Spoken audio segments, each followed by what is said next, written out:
Hey everybody, welcome to the morning market briefing. It's Tuesday, August 25th, 2026. Hope you're doing well out there. Tons to get to today. We're going to be talking Dix, we're going to be talking Duncan, we're going to be talking Meta, we're going to be talking Druckenmiller, we're going to be talking Besant. Druckenmiller, Dix, some are calling it D-Day. D-Day. Lots to get to. Let's open Deals? up though. Go. Yeah, let's open up with Meta. Launching a consumer version of OpenClaw AI in the next few weeks. It's going to be called Hatch. At least that's what they're calling it internally. I'm curious what it actually ends up named, given that there's an existing piece of technology out there called Hatch. So going to figure that out. What is Hatch? It's like one of those home systems that does like the... I think that's the name of the sound machines we have for the children. Are those related? Is it the same company? They're like on an app. It's a competitor, I believe, to Nest. Okay, yeah. Yeah. But anyway. Yeah, they have cameras, all kinds. Anyway. This is gonna have trained access to DoorDash, Etsy, Reddit, Yelp, and Outlook. It's gonna not cheap, Ben. $199 a month. What are we getting for that?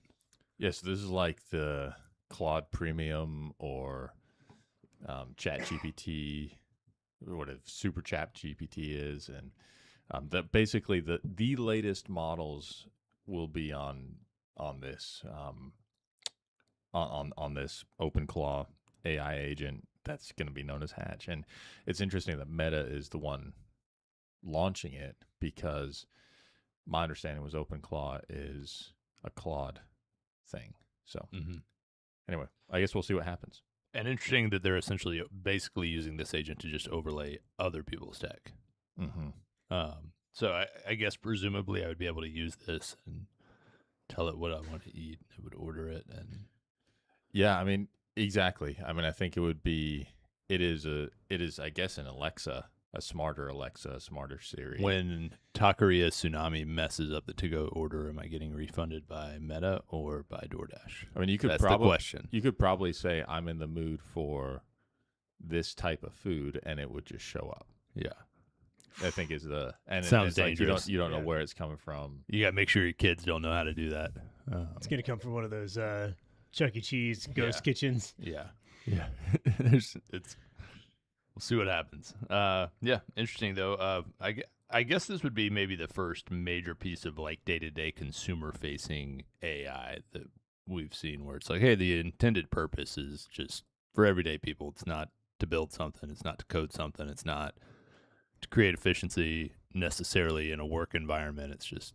It's for you to pay Facebook more money to sell you stuff that they're already trying to sell you through. That you may not need, but probably in a more effective manner. I mean, you could probably tell it to book a flight, book a trip. Yeah. You know, and not really know anything, like book a trip to New York. Surprise me. It sounds like my worst nightmare. Yeah, where does my wife really want to get dinner from? That's worth $199 a month. Yeah. This thing no disrespect. This thing might be too cheap. Duncan going public. Aura going public. Is Aura hot in the streets? I mean, it's big this week because of Ackman's daughter had a stroke or a hemorrhage, and her Aura ring caught it, and that's how they know when she had some sort of. Do you know anybody with one? My wife. Yeah. Maybe wore one for a while. I'm not sure if she's still wearing it. I think she likes it, but then it died after like 9 months, and so we had to get a replacement. Which, I mean, in fairness to them, they gave one for free and sent it off. And I'm just not a ring guy. Yeah, that's just me. Yeah, good. You know how I feel about ring guys. It's tough. Jewelry, bracelets. Yeah, been not a jewelry wearer. Also getting Arby's. Are they part of this IPO with Duncan? Yeah. So Inspire Brands, which is his local company, owned by Rourke Capital. Rourke. They both came to my MBA class and kind of chatted for a little bit, but they bought Duncan probably 5 years ago now, which was their big one at the time. They also own Jimmy John's. They own Buffalo Wild Wings. And so they take this package of fast casual restaurants public is the idea. The problem is Jersey Mike's has not traded it very well since they became public, and Blackstone brought them public, I think a month or two ago. And so they may delay that IPO. But I mean, the overall trend for IPOs is here, whether you're big ones like Anthropic, which will probably come out next month, or October, OpenAI, which may get pushed to 27, or even just these other ones. I mean, they're talking about SB Energy, which provides power to data centers. There's another data center company that's probably going to come public. So there's a lot of companies trying to come public in a period where Wall Street tends to wind down at the end of the year. You don't tend not to have big IPOs. Usually that's April, May, June. But I think a lot of people are encouraged by SpaceX, and frankly, they're not getting bought by other private equity companies. Yep. So you need to get some monetization. And right now, public markets is the way to get it. On Inspire Brands, I'll just go on a little rant here. I like some of these restaurants. I think we've got a complete misalignment between what I would want to see more of and what I actually. I feel like there's a Dunkin' Donuts everywhere. I mean, that's got to be their most valuable brand by a mile, right? And the thing is, they don't. It's just all like franchises. Yeah, yeah, so and there's it's the Dairy Queen of yeah. We need more Buffalo Wild Wings. Yeah. I'll tell you what, I'm a fan of Sonic. You know, America's Drive-In. Like, but they just they closed half of them. Yeah, there aren't any anymore. Same with Arby's. I feel like Arby's is not. I mean, maybe they'll pull a Burger King and come back from the dead, but like, yeah, they have the meats. This we know, but like, I don't feel like they have any storefronts anywhere near me. Arby's return on investment from an advertising perspective has to be unbelievably low. So low. And I think about like my kids. I mean, there's Arby's commercials on all the time during football. They love, we have the meats. They've never once been like, can we go to Arby's? Yeah. Never. I mean, Arby's pretty jam up, honestly, but I haven't had it. I think the last time I had it was like coming back from Birmingham on a rugby trip. I feel 8 years ago. I feel like the problem is there's strong meats are very bifurcating in the country right now, and I think that if you're pro meat, you're going to be making your own, and if you're anti meat, then you're certainly not going to go to Arby's. You're going to go to Sweet Green. Deficient in a number of key nutrients. Yeah, you're not going to last long. And then I would say I think we're at peak Jimmy John's saturation. I don't think we can tolerate more. You got to be pro bread. Yeah, Jimmy John's used to be like, can you believe they do this in college towns? And now it's like there's one too close to the office. I'd argue. Yeah, it makes it onto the lunch rotation, which is quite disappointing. And also, Jersey Mike, speaking of bad return on investment, their advertising with Danny DeVito / notorious mushmouth Eli Manning, it's not great. I mean, listen, you got to pay up. Papa John's pays that premium for the Peyton effect. Get the real Manning. Yeah. I mean, for value, I do like Jersey Mike's. It's certainly superior to Jimmy John's. I mean, pretty soon RC Cola is going to be rolling Cooper Manning out for us. Timu Manning. Subway's got Arch coming. Dick's Sporting Goods down 12%, down 35% from its peak back in July. Sounds like Sporting Goods just kind of fell apart during the quarter. Yeah, it's interesting. I think they might even be down more than that now. They said as the quarter progressed, conditions across portions of the athletic footwear and apparel marketplace became increasingly promotional. So they took action to remain competitively priced. Read is prices are coming down. So no inflation in your footwear. They took down guidance. They were expecting about $14 a share. Now they expect $11.50 per share.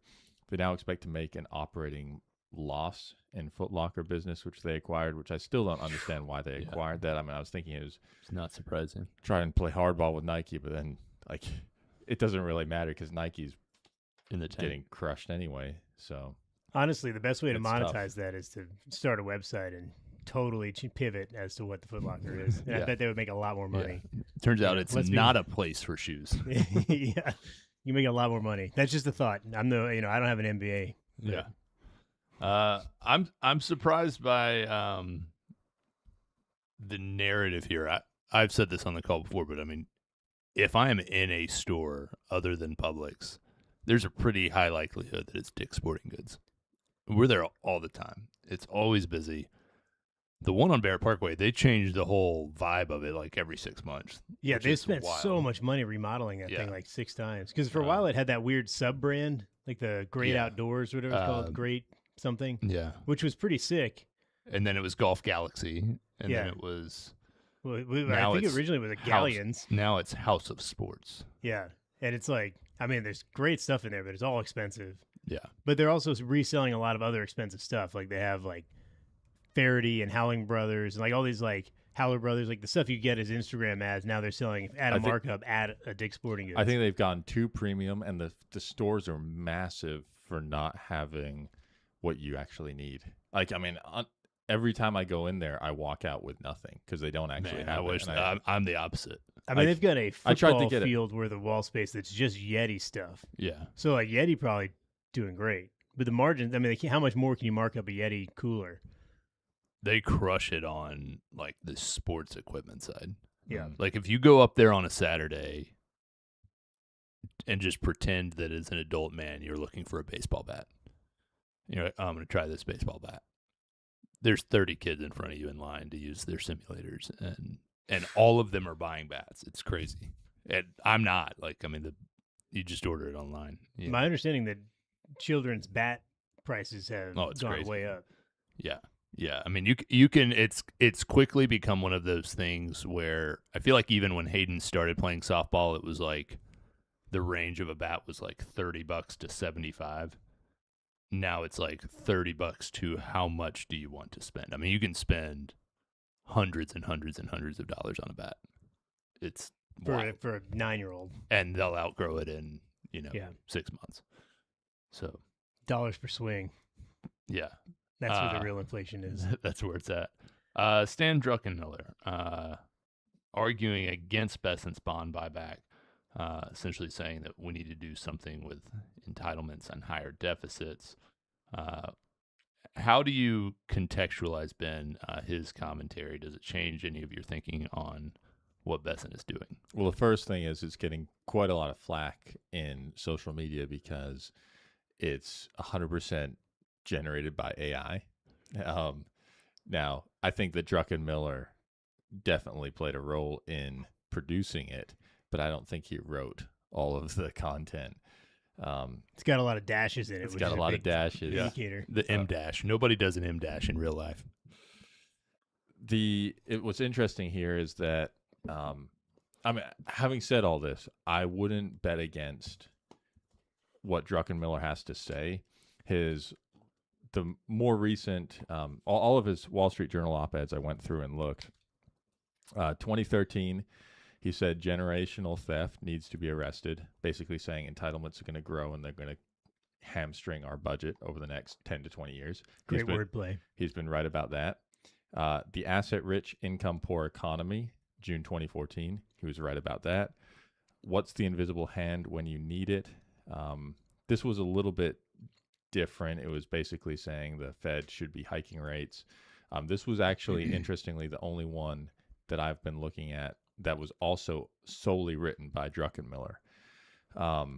Because then 7 months later, in 2018, in a Wall Street Journal op-ed co-authored with Kevin Warsh, he said the Fed should not be tightening interest rate policy. So he's, kind of call it 4 for 5 at that point. Then he said the Fed is playing with fire. This was extremely prescient in May 2021. Said that the Fed needs to stop with its crazy QE policies. And a year later, the Fed finally raised interest rates after inflation really bubbled up. So he was right about that. And now he says to let the bond market speak. So a consistent theme of saying let the market decide. So I don't think it's really asynchronous with what he's talked about in the past, with the exception of December 2018 when he said that the Fed should not be tightening interest rate policy. So I think all of that needs to be evaluated. And I think that in a perfect world, Druckenmiller's argument would be exactly right in that clearly the deficits matter And at 5.5% interest rates, the deficits certainly do matter because we're paying so much on interest, or we're paying more on interest than we're paying on the entire national defense. Having said that, I think the practicality of what he's trying to achieve in terms of fixed entitlements and all of this is it's totally impractical. And right now, the shark closest to the boat is interest rates. And I think Besson is saying, I got to deal with that. Yeah, I don't have a mechanism for fixing entitlements. Yeah, that's going to be Congress, and Congress still isn't being pushed to do that. No one's talking in Congress right now about entitlements. And so I think Druckenmiller is trying to shine a light on that, and I think he's right to do so. But I don't think blaming Besson as the reason that, like, Besson's an enabler right now is the right move. Yeah. I mean, I think he's directionally correct. But I think what Besson and Warsh are trying to do, you know, not to harp on this again, but is create abundance from the supply side, which is going to take time. And in the meantime, they've got to fix the problems they do have. And it's what really annoys me is this is being used as just an absolute field day for, see, we told you Kevin Warsh and Scott Besson don't know what they're doing. Tim Rose has been going bonkers on Twitter about it. Everyone's like, oh, I told you Stan Druckenmiller. He's the king of investing. Kevin Warsh wrote most of Druckenmiller's op-eds with him. And I would say that those are the ones that are most correct. Most accurate. Yep. Yeah, and even the where's the invisible hand where they're saying you should raise interest rates, in May of 2018, that would have been prudent. When they did raise interest rates was December of 2018, when it showed that they actually were now behind the eight ball.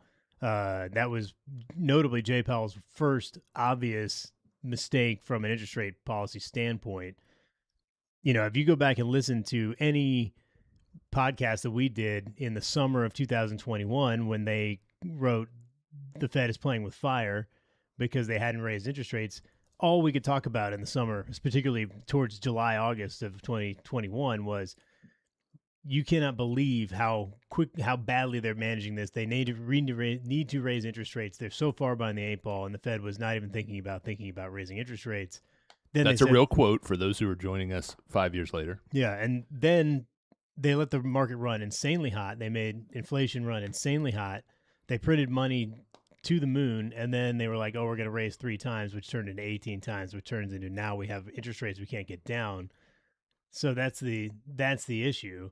And they were right there. I mean, that was the absolute correct call. So this one, I think it's not wrong. The entitlements is a problem. The best way to get entitlements down is to do what they're doing, which is generate more supply, which is going to create abundance, create wealth, get the flywheel of GDP going, and then deport all the people who are receiving these entitlements despite not being citizens, to crack down on the wild NGO theft that we've suddenly uncovered, though they're trying to make the discovery of that illegal now in California with the Nick Shirley Act, which was recently signed, which means that no one can go in and ask anybody why they're stealing money from the government, obviously, and use a camera to do it.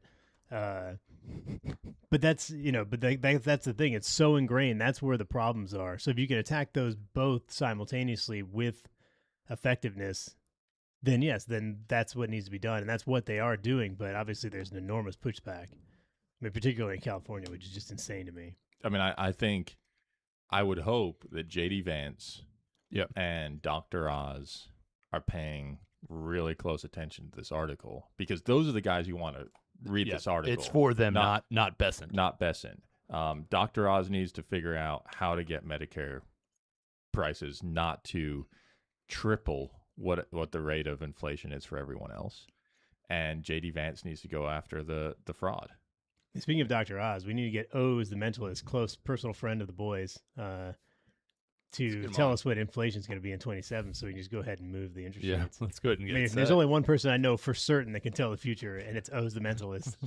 It's written on your shoulder. Yeah, that's true. Yeah, check it out. Besant out yesterday at 1 o'clock with Operation Outcast. I will say, I mean, the boys are fans of Besant. I found this to be particularly vague and toothless in listening to it in real time, but essentially going after the Iranian economy and kind of honing in on digital assets, technology, gold, aviation, shipping, going after parties that are kind of playing in the gray space and saying, hey, neutrality or ignorance is not an excuse.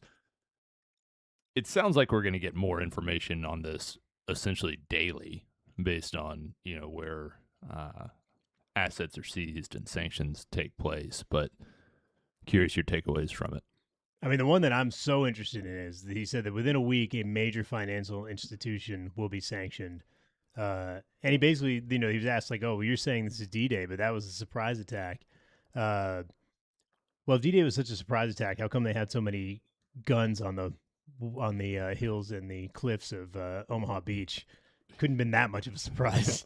But I've tried to handicap it. I've looked around, and here are my two top candidates for major international bank that's going to get the axe dropped on them. Number one answer is obviously HSBC. They notably have been caught funding terrorism in the past, and they will make money any way they can. And this is the one that I think is actually a dark horse that I have not seen a lot of chatter about, but would be Banco Santander, which is the largest bank in Spain. Because you think Spain closed their airspace to the U.S., Spain has been just letting hundreds of thousands of people run amok all over their cities, notably from, I would say, countries that are amenable to the IRGC, or at least would think that they're doing good work, good, honest work. And the president has been very anti-Trump, very pro-communism, very pro let's import as many people as possible with questionable backgrounds of military age that hate the West and naturalize them and send them all over Europe. So my guess is going to be Banco Santander is going to be the bank that is facilitating terrorism. If I had to guess, can we get Kalshi odds on that? I wish we did, but that's my guess as to who's going to get the axe dropped on them. With 1B being HSBC because they're just known bad actors. It's going to be interesting. I mean, this is definitely one of those stories where I'm going to be incredibly disappointed if we don't get a major institution that is named. I hope we get one. I mean, he did say, I don't want to, I failed to finish my point, which is that he's like, why would I want to blow up the global financial institution?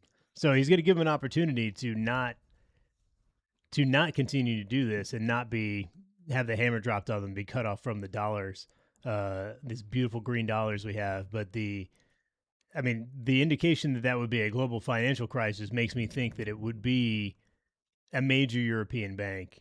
They're talking trillions of dollars worth of assets at these banks with very little liquidity, and suddenly you dry up their dollars and these banks are gone. And so you bankrupt basically the largest Spanish bank. There's going to be some serious negative waves from that. And so I think he wants to avoid that, but he's like, hey, get in line or we're about to absolutely crush you and probably your country. And I think Spain maybe could deserve a spanking. And that Bessa would be the one most most into delivering that spanking. Big spanker. Is there a C-17 in Russia right now, Ben? Yeah, allegedly. Just kind of following up really quickly on this bank thing. Spank or bank? Ben's following up on the spank. The ICBC, which is one of the top 4 banks in China, if they were to, so China buys 90% of Iranian oil. So China is single-handedly funding Iran. Period. Like that's just how it is. And they their ICBC is one of their banks. It's not the largest bank, but I was just looking at that as a for instance. And they have about $500 billion in U.S. denominated assets. They have about $600 billion in equity, and they have about $9 trillion in assets. So if their $400 and $500 billion in U.S. dollar denominated stuff gets frozen, they would have essentially a margin call to the tune of about $5 or $6 trillion on their bank, which is more than the size of JP Morgan Chase. And if that were to happen, like that is 25% of China's GDP. They'd be in worse than the Great Depression. And like that would be believable if Besant were to do that. So like this is the magnitude of what he's potentially threatening. I think that they definitely don't expect that they'll need to do this. Yep. But China's fighting back. Like China's saying, you know what, we're going to stand by what we're doing and we're not going to change. So it's a high stakes bluffing game right now, and I don't know who's going to blink. I mean, it definitely, part of the deal is putting a lot of pressure on Xi before he shows up here. Yep. And my tinfoil hat is, there's the reports that there's been the plane that's landed in Russia, and why was it a C-17? Well, there's been videos that have been going around that there's an American motorcade. It was like 2 minivans and 2 Suburbans with U.S. plates that were being driven through Moscow. I mean, the video doesn't look like AI. It certainly could be, though it looks pretty gritty and taken from somebody's, steering wheel, behind the steering wheel. But my thought is, tinfoil hat, they're going to Russia and being like, hey, we will ease the sanctions on your oil if you sell it to China. That gets China off the hook of buying Iranian oil in the short term. That's going to put maximum pressure on Iran. You guys get a little bit of relief. Iran gets maximum, dried up reserves of cash, and China stays happy, and bingo bongo, we're all in good shape. It's a bizarre story because, he took off from. I mean, they left from Joint Air Force Base Andrews, and then they landed in Riga, Latvia, and then they flew into Moscow, and the Russians are like, "Oh, we don't know why they landed or why they're here." Like, if we had a Russian military aircraft coming to the United States, and we were like, "Oh, we don't know what's going on," I don't know. like, I mean, and that would be unreal. And there's something happening, and I think that your theory is interesting. I think it's certainly more likely than anything on the Russia-Ukraine front. I mean, we'll sacrifice Zelensky in exchange for not going to war with China over Iran, who, for some reason, there are certain elements, some in this office who think Iran is actually winning this war, which, let's be honest, nah. But I think that's the backdoor way. It'd be like, we're going to be tough on Iran, but we also need those who are not tough on Iran to have a little skin in the game that makes them willing to play ball. We'll close with this truth post from Donald J. Trump. The United States is giving serious consideration to changing the name of Lake Ontario to Lake America, in that we don't expect doing much business with Ontario any longer. Thank you for your attention to this matter, President Donald J. Trump. I mean, the thing about the America thing, and one, I'm in, let's do it. On Lake Ontario. Obviously. Yeah. Honestly, if you were going to change one, I would change Huron. Yeah. That's the worst one. Or you could even do Lake Superior America, which would be pretty sweet too. But, you can't argue against it, I think, because people forget that America includes, like 39 countries. I mean, technically Canada is part of America, as is Brazil. I mean, these are the Americas. Yeah. So how can you be mad about that? Yeah. You're opposed to these continents? Yeah. Ontario is part of America, and so we're just going to include that in an overarching name that includes everybody. It's very inclusive. I like it. All right. We'll wrap it up there. We'll be back tomorrow. Talk to you soon.